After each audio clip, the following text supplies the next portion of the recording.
Part of the story of Navy medicine at war is the account of those who fell into enemy hands.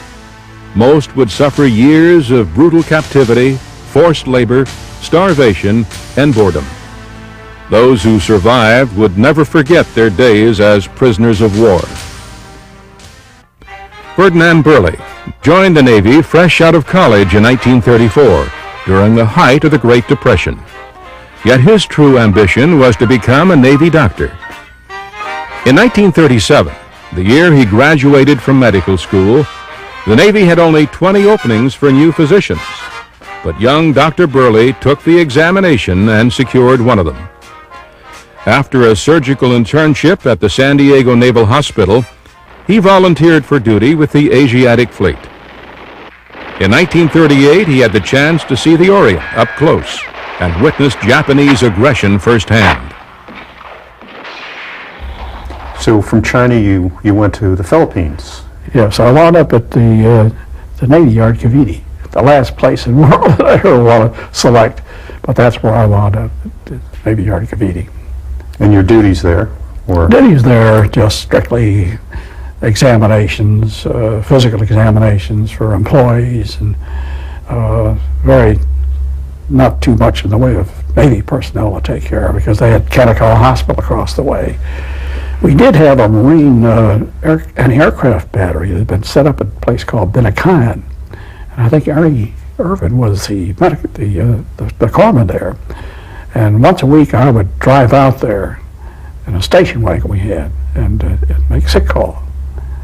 So that was my additional duty there. But other than that, wasn't too much going on. How did you hear that the war had started? Oh, that was interesting. I'd spent the weekend playing golf in Manila with the fleet surgeon, Captain Lohman, and a very good friend of mine, Ernie Necker, who was the head of Mackay Radio there. His wife, Rose, had gone to Baguio, so she wasn't with us, but we played golf and had a very pleasant evening, and then I'd come back early in the morning sometime. I was sound asleep when Erickson, who happened to be the senior officer of the dispensary, came into my room and shook me and woke me up. And he said, "Fred, I just heard the Japs have bombed Pearl Harbor." And I said, "Good. Now we can lick the sons of bitches." And I turned over and went to sleep, because I didn't think the war would last 3 months, period. But I figured we were ready for them.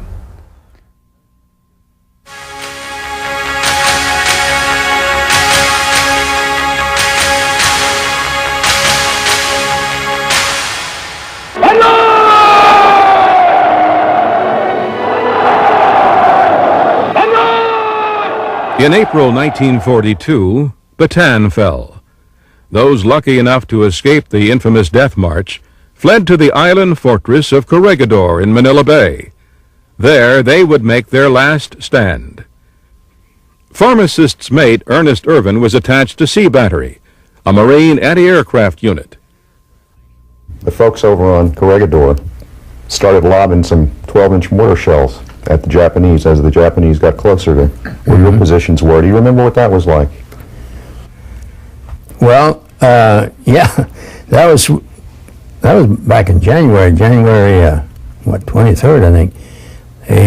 They got word that there were some Japs had landed on our left flank, the China Sea side of Bataan, and they were in those caves. So they said, "Oh, you Marines and sailors, Commander Bridget, he was an aviator.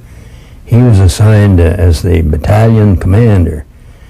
And he said, "Oh, me and my Marines will go get those guys out." Well, after it was all over, we found out there were 301 of them. And I counted what we had, and as best I could figure, they outnumbered us about 2 or 3 to 1. And yet we were going to go out there and dig them out. Well, we didn't do a very good job. We got shot up pretty much, and that was Pukat Hill. Well, we lost one Marine. A bullet went right through his helmet, right at the crease where it goes up, and there's a hole about that big. I figured maybe it was a dum-dum bullet or something that made a hole that big right in his brain. And his name was Sitten. He was one of our guys, in fact, a machine gunner. He and this guy Smith was a corporal. I said, I'm going to go down there, because Sitten was my buddy, and Smith. And they said Sitten wasn't moving. He was in this clearing, and he was lying on his stomach, and his head was down. And they thought, maybe he was hit.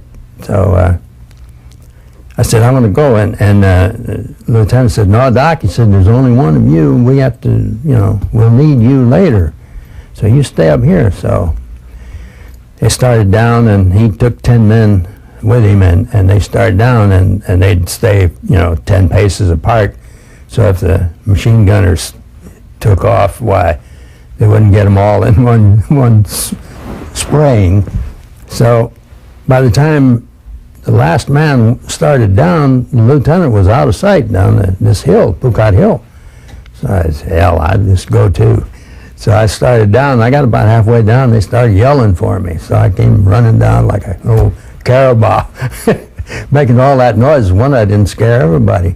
Sounded like a tank coming down, all the branches breaking, and just charging through the jungle, because you had to grab onto these little saplings, and go through them. And so I went down, and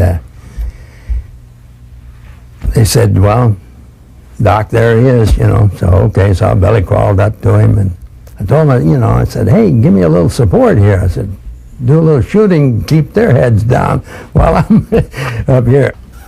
Well, they wanted to see what I was doing. So anyhow, he was out of it. He was unconscious, but he was still alive.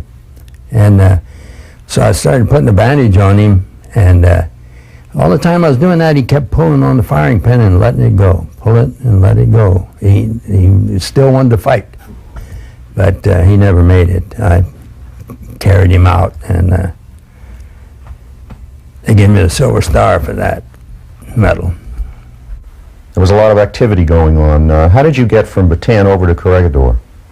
A few weeks before that, we'd been assigned to the 60th Coast Artillery, which was an Army outfit, and there was a colonel, and we were part of their setup because they decided our guns would act as they could sink a ship or hit a ship. They didn't have to be set with a fuse. They could be just like any other artillery. So they said, okay, you're part of the defense of the South China Sea or whatever. And so he called him, and he said, hell yes. He said, I got a tug coming at 11 o'clock tonight. He said, have your men there and at the dock, Quarantine Station dock, and you can go over with my men. What do you recall about the day the Japanese landed? I was in the tunnel when it happened. Of course, they'd run in, I think, the 59th Coast Artillery, pretty much close to a regiment of men into that tunnel, and when the Japs landed, and so they were going to move them out of the tunnel, but they ran them through for some reason, I guess to get organized, and they were going to run them out and fight as infantry. And but some tank had gotten up on top of Melinda Hill and had a commanding view of anybody peeking out, was like a rat, they'd get them with their tank. So they said, okay, that's it. So they had them get rid of all their equipment. They took you to the infamous Bilibid prison. What are your recollections of your first encounter with that place? The Philippine government was trying to build a road from Lingayen Gulf to San Fernando Valley, and it would be a shortcut to the Gulf up there. And but they gave it up because it was so costly in men. The prisoners were dying off from disease. Even had cases of rabies, and they untreated. And of course, it was difficult to get food up to them. And but the Japs took 300 Americans, and they finished it. They completed the job, and of course, at the end, I think they said there were only about 99 who survived. It was something in the 90s. Only 90 survived. It was what happened was they'd send a truck. The Japs would have a truck with 2 or 3 guards and, of course, prisoners taking food up to them. While the guerrillas would ambush this truck and kill the Japs and the Americans or the truck drivers and take the food. So this food didn't get up to these guys, and they didn't have any way of cooking the food. When they did, they'd try and cook their rice. They had to cook it in a wheelbarrow that they'd been hauling mud or dirt or whatever with, or rocks. And of course, they had no medical treatment facilities of any kind. And it was just like a contractor working mules, work them till they drop, and that was it. That's the way the Japs operated. They did that with all the work camps. You saw some of those people. Yeah. Came back. What shape were they in when you saw them? Oh, they were, time they'd have them in, they couldn't even stand up. They were in such bad shape. They were so emaciated from lack of food and lack of liquids and disease. They were just full of disease. It took us 3 weeks to get to Moji in the ship. There was an incident along the way. Yes, there was. There's something happened. We heard explosions. We heard gun firing and so on. They slammed that opening of the hatch shut, and we were confined in there, and the ship rattled, and the engines revved up, and things were happening out there. And according to Ernie Irvin, he happened to be up in one of the benjos and cleaning the thing, and he saw what had happened. He saw where a cruiser, which one of the escorting ships, was hit by a torpedo and sank. You ended up in a horrible place called Ichioka. What kinds of conditions did you find there? Now, Ichioka, as I said, was underneath the stands of a stadium. There was no ventilation. There was a corridor that ran the length. At the back end was the doctor's office in charge. We had a little office at the back end. On the left-hand side, as the slope ran down like that, on the left-hand side they had these partitions built, about a foot or foot and a half above the floor, wooden partitions. Then they had straw mattresses around the sides where the patients lay. Now there would be another one. You couldn't have anybody on the right-hand side because the thing sloped down. There were maybe a few patients, but not too many. And Acorn and I slept at the far end, underneath that part. It was nothing but malnourished bodies. TB, just malnourishment, period. Most horrible thing. Lice-ridden bodies. It was the most horrible place you ever want to see. It was just unbelievable. You eventually ended up in a place called the Kobe POW International Hospital. What was that like? Kobe is a narrow city, and it rises from the water up the slopes to the mountain. And we were about a block and a half from the last house up on the top of this mountain. We were up there in this beautiful area. There were 3 levels to this place. There was 3 large buildings and an office building, and then there was a guardhouse at the very beginning and a morgue at one end. We had a beautiful view. You could look down at Kobe. You could see the waterfront. You could see smoke from Osaka 20 miles away or so. And the air was clean, lovely. It was just what a difference between this horrible place that we were in to this. It was just marvelous. Food didn't change too much, but it was just much healthier. What about that big raid in June of 1945, the big raid on Kobe? What was that like? the raid started about 8 o'clock in the morning. They started at the left of us, which would be to the north, and then they were pattern bombing. There'd be 29s coming in, maybe 8, 6, 8, 10 to a flight, and they would drop their bombs, the next one would come in and drop, and then they would just take a row, and then next row, and finally they were moving on over where you couldn't actually see too much because everything was pretty smoke and stuff, and pieces of metal were flying and coming down into the yard, spent bullets were coming down into the hospital compound and whatnot. We had 3 patients killed outright. We had 17 or 20 burn, various degrees of burns, from real serious to maybe second-degree burns. We had people who were injured where beams fell on them and so on, but several died later on, but 3 were killed outright. No medicine. I get volunteers to help me change the bandages on these burned cases, and what I did, there was a big cesspool in this place and flies flying all over this thing. Finally, they got that thing covered, cleaned up some way, but before that happened, these flies found that serum on these burn cases, just perfect places to lay their eggs.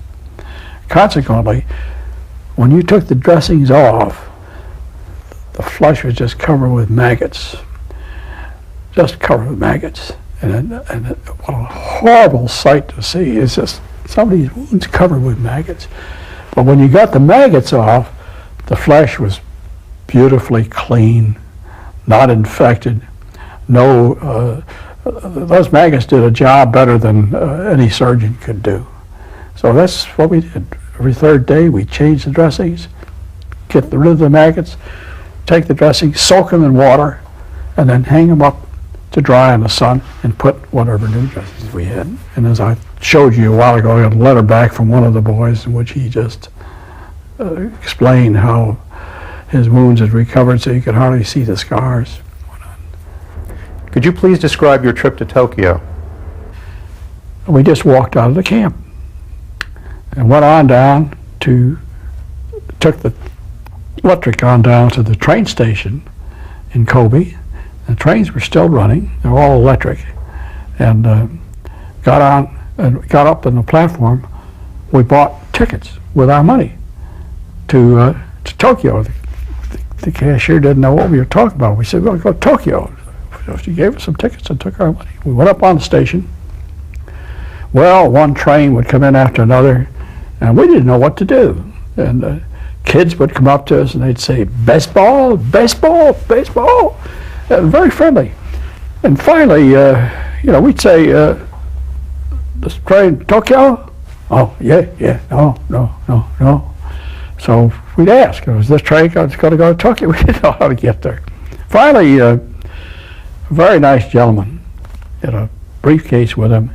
He came up to us. He spoke perfect English. He says, can I help you? And I explained to him who we were. I said we were doctors on a mission of mercy. We wanted to get to Tokyo to explain our plight. We had a hospital that had been burned out, and we had no medicine, no bandages, nothing to take care of our patients. We needed help. He says, come with me and I will show you how to get there. So the next train came along, we got on, and he sat between us. He opened his briefcase and he took out 3 peaches, and he gave each one of us a peach.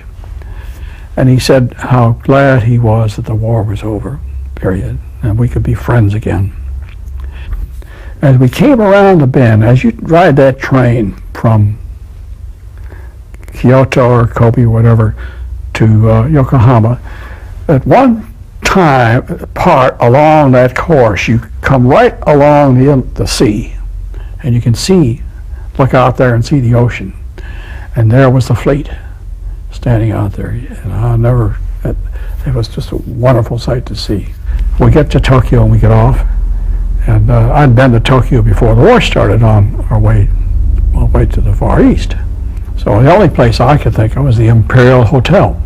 I know how to get there, but we were going to try to find out how to get there. So the streets are kind of desolate, nothing moving, and all of a sudden here comes an army truck with 3 guys on it. So we flagged it down. The guy stopped, and we said, "We want to go to the Imperial Hotel." And okay. And they took us to the Imperial Hotel. We got to the Imperial Hotel. We said, we better clean up. So we went on down into the men's room down below and washed up and tried to get cleaned up a little bit, make ourselves presentable. When we were in the tattered clothes we had, we get up and we go to the desk. And the clerk is there. His mouth is open. And we said, we'd like 3 rooms. He says, "Who are you?" I said, we are doctors on a mission of mercy, former POWs, but we are doctors, and we have a lot of sick patients in Maruyama, and we've come to get help. "Oh, please."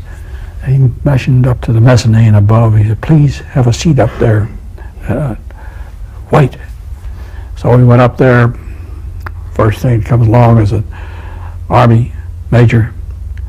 He speaks English real good and wants to know what's going on, where we come from, what this, that, and the other thing. We explain. We're doctors from the Kobe International POW Hospital, was bombed out, so on, so on. Well, you have to go back. No, we're not going to go back. We want to talk to American authorities. He didn't know what to do. He sends, the next person that comes up is from the State Department, their State Department. He speaks good English, gives us the same questions and so on. So finally they give us a room, 2 rooms down in the basement. And they sent a young guard to stand over us who speaks perfect English. He was an English student. And you could look, there was a window above like that. You could look through the window and see, the street above, and you could see the buildings, you could see the sky. And he sort of sat there while we talked. Well, in the meantime, they sent different people to talk to us, including the Kempe and The secret police. the secret police, yeah. And he wanted to know how we got there, how come we got there and nobody killed us. I said, "Oh, everybody's friendly." As Murray pointed out, he wanted to know if anybody knew we were here. And of course, Murray told him, yes, everybody back there knew we were here, why we'd come and so on. He was very, very typically, arrogant, right. And that's when Murray got up and he stood up and he pointed down at him like that and he said, "Look, you don't talk to us anymore like that. You have lost the war. You are finished. We will have you shot if you talk to us." The guy turned white and he walked out. We never saw him again. But they finally agreed after several days that they would take us to meet with the Swiss people who were representing the Americans. And we walked across the street, like big wide boulevards there, and across the street. And here on the side of the building was the emblem, the United States emblem. They were occupying our former embassy there. And here was inside. Of course, I should stay back. We slept in beds for the first time in 3.5 years with sheets. We had food to eat with knives and forks and napkins. We had hot showers. We were living like kings. And they were very gracious. They offered us cocktails. We had cocktails there. I had this list of all the patients, where they were from, and so on. And I said, "Would you please get this so that the next of kin can be known?" He promised me he would. And I turned the list over to him. And that was when we agreed to go back. So the next day, they assigned a young secret police guy with us to take us back to Osaka. And it was nice because he kicked people out of the seats and we sat down on the trip back to Osaka. And he took us to where the POWs now had taken over control of the building there. They had the officers there, and I was just running like a regular supply depot, and civilians coming in and so on. And they had taken over the town, period, but they were doing it in a proper way. They had magazines there. They had Life magazines with pictures and so on. I couldn't sleep. None of us could sleep. The three of us couldn't sleep. We just went up on the roof. And it was everything so exciting. I mean, it's just unbelievable. We just couldn't get over what had happened, looking at some of these pictures, and it was just unbelievable. For those who had been liberated from prisoner of war camps in the Pacific, the homecoming and recovery would be long and difficult. The disease, torture, and privation they suffered robbed most of their health, and their lives would never quite return to normal. Over a half-century later, survivors of the Bataan Death March, Corregidor, Camp O'Donnell, Cabanatuan, Bilibid, Sanssouci, Fukuoka, Shinagawa, Sumori, Omori, Ichioka, Kobe, and the infamous Japanese hell ships vividly remember their ordeal as guests of the Emperor. We honor them and the many thousands who never came home with the promise that their sacrifice will never be forgotten.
More than half a century has passed since the end of World War II. That era is becoming a distant memory. For the current generation, it is ancient history. For many veterans, the physical injuries of war have long since mended, but emotional scars remain. Time does not heal all wounds. Stanley Dabrowski from New Britain, Connecticut, was 17 years old and just out of high school in 1943. On February 19, 1945, he landed on Iwo Jima and as a Navy corpsman witnessed death up close. Well, I very, very well remember to this day my first casualty that I treated on the beach. It was a Marine sergeant that was sewn through by machine gun fire. And he had a typical sucking chest wound. Mind you were doing this under intense enemy fire. The world was exploding all around you. You were doing these things because of the training that you got. The terror of it all, the terror of actual combat is something that nobody could actually describe adequately. Unless you were there, you really don't know what it was all about. On the beach also, and this is something that I will always remember, I lost my very dear, best friend that I had made in the company since our training back at Camp Lejeune. Stan Sanders was his name. Just before we got off of the LVT, I said, Stan, take care of yourself. I'll see you later, okay? Oh, sure. Everything will be fine. My unit man went over to this one particular area and saw this fallen Marine. I thought it was a Marine. And when I got there, it was my very dear friend Stan. He was hit by multiple machine gun bullets. He was dead. That was a shock. Navy doctor Lieutenant Walter Burrell was assigned to the aircraft carrier USS Sewanee, a ship that had the unfortunate distinction of being the second Navy vessel hit by a Japanese kamikaze. Hundreds of men were killed and wounded. As Burrell treated the injured, a panicky sailor burst into the compartment. As we were entering the entrance of the port to the chief's sleeping quarters, a sailor who had obviously in panic came running down the passageway shouting that the captain's dead and everybody on the bridge is killed. Abandoned ship. Abandoned ship. The men in the wounded in the chief's quarters, on hearing this, began to panic, I guess, because they started running for the entranceway all at once and scrambling over each other and fighting for access to the door, fighting over life jackets, and I didn't know what to do really, except I stepped in the doorway and shouted, "Stand fast." There's no order for abandoned ship. You have to stay fast.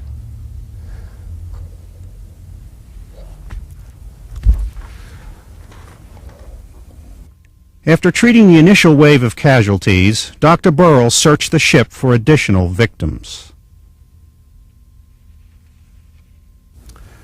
Of the casualties there were extremely severe burns. For the most part, so bad that you could not even recognize your closest friends. It was very disconcerting to speak to one of these people. I remember pulling one man out of an officer's stateroom and thinking that he was a friend of mine, a pilot. I spoke to him and called him by his nickname, Frog. And the crewman said, "I'm not Frog. I'm just an old enlisted man."